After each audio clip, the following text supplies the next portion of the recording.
Hello friend, mission crack दी gold में आपका बहुत बहुत स्वागत है। आज हम फिर से एनसीईआरटी सार संग्रह की श्रृंखला में मध्यकालीन भारत के बहुत ही इम्पोर्टेंट टॉपिक दिल्ली सल्तनत में प्रशासन को लेकर के आए हैं, जो किसी भी तरह के कॉम्पिटिटिव एग्जाम के लिए बहुत ही इम्पोर्टेंट है। फ्रेंड्स, ये जो चैप्टर है दिल्ली सल्तनत में प्रशासन, इसमें से लगभग हर एग्जाम में क्वेश्चन पूछा जाता है।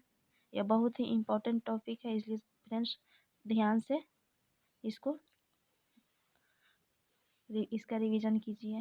रिवीजन शुरू करते हैं। दीवान ए मुफ्त खराज विभाग की स्थापना किसके कार्यकाल में हुई थी? दीवान ए मुफ्त खराज विभाग की स्थापना अलाउद्दीन खिलजी के शासनकाल में हुई थी। सल्तनत काल में अधिकांश अमीर एवं सुल्तान किस वंश के थे? सल्तनत काल में जो अधिकांश अमीर एवं सुल्तान थे वो तुर्क वर्ग के थे।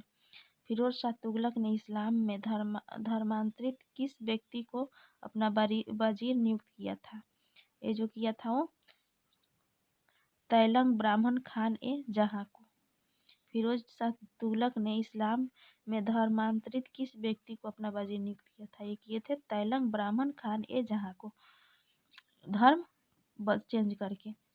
बिजारत का चरमोत्कर्ष किस राजवंश के अंतर्गत हुआ? तुगलक वंश के अंतर्गत हुआ। सल्तनत काल में भू राजस्व की सर्वोच्च ग्रामीण अधिकारी कौन होता था? जो सर्वोच्च भू राजस्व का सर्वोच्च ग्रामीण अधिकारी जो होता था वो चौधरी होता था। हक ए सर्व कर किस पर लगाया जाता था? ये सिंचाई कर था। हक ए सर्व जो कर था वो कौन कर था? सिंचाई कर था। ये फिरोज शाह तुगलक द्वारा लगाया गया कर था। इस्लामी शरीयत के अनुसार करों के प्रकार देखिए। यहाँ कर के प्रकार के बारे में हम लोग जानेंगे। जजिया कर, गैर मुसलमानों से लिया जाने वाला जो कर था उसे जजिया कर कहा जाता है। जजिया कर की शुरुआत किसने की थी भारत में? मोहम्मद बिन कासिम ने शुरू की थी। ज़कात, मुसलमानों से उनके आय पर 2.5% स्वैच्छिक धार्मिक कर के रूप में लिया जाने वाला कर क्या था? ये ज़कात था, जो मुसलमानों से लिया जाता था उनके आय का 2.5% स्वैच्छिक था। ये जो कर था ज़कात वो स्वैच्छिक था। खुस्म, लूट से प्राप्त धन, इसके 1/5 हिस्से को सुल्तान एवं 4/5 हिस्से को सैनिकों में बांट दिया जाता था, परंतु अलाउद्दीन के काल में यह 1/5 हिस्सा सैनिकों को दिया जाता था। अलाउद्दीन के समय क्या हुआ था? इसको चेंज कर दिया गया था।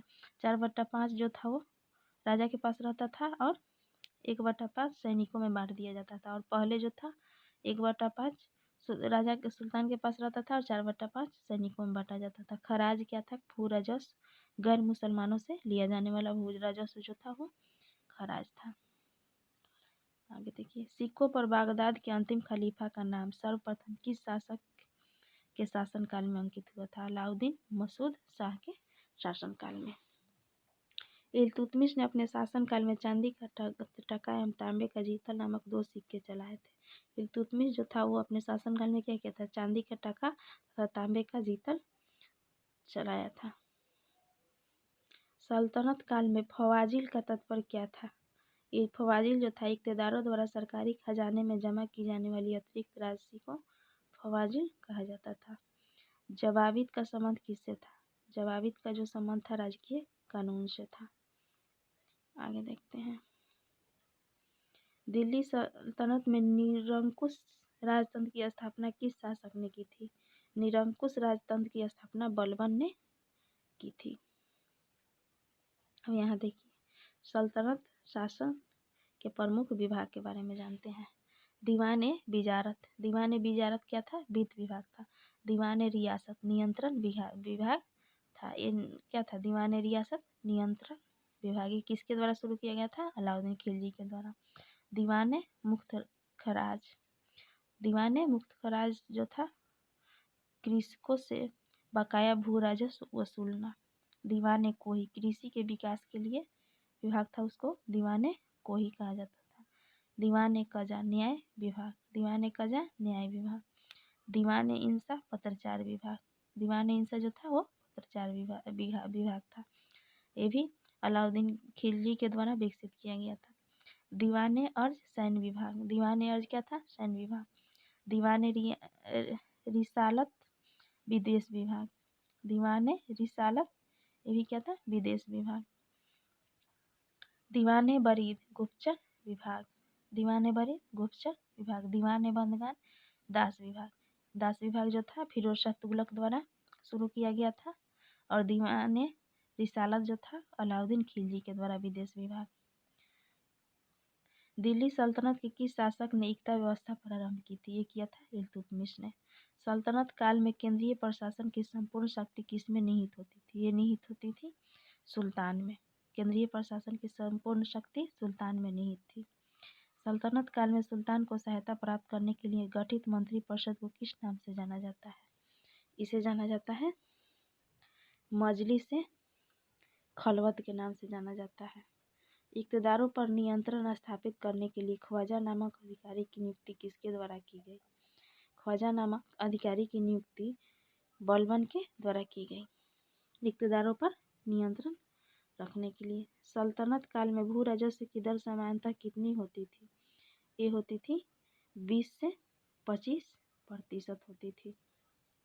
सल्तनत काल के प्रमुख अधिकारी। अब हम लोग जानेंगे सल्तनत काल के प्रमुख अधिकारी के बारे में।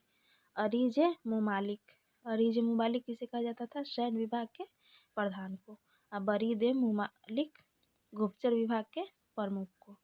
सद्र उस सुदूर, धार्मिक विभाग का जो प्रधान होता था उसको सद्र उस सुदूर। अमीर आखुर, अश्वशाला का प्रधान, अश्वशाला के प्रधान को अमीर आखुर।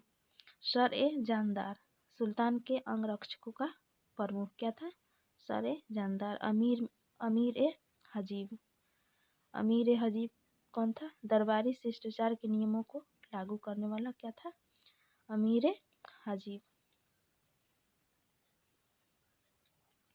दिल्ली सल्तनत के प्रशासन में सबसे महत्वपूर्ण व्यक्ति वजीर होता था, जिसके अधीन एक महालेखा परीक्षक होता था। दिल्ली सल्तनत में जो प्रशासन के सबसे महत्वपूर्ण व्यक्ति कौन था? वजीर होता था, और जिसके एक अधीन एक महालेखक परीक्षक होता था। फ्रेंड्स, दिल्ली सल्तनत में प्रशासन टॉपिक समाप्त हुआ।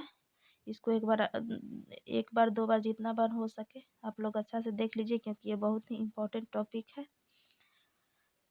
मध्यकालीन भारत का अगला टॉपिक लेकर के बहुत ही जल्द आएंगे। फ्रेंड्स, चैनल पर बने रहने के लिए चैनल को सब्सक्राइब करें, लाइक तथा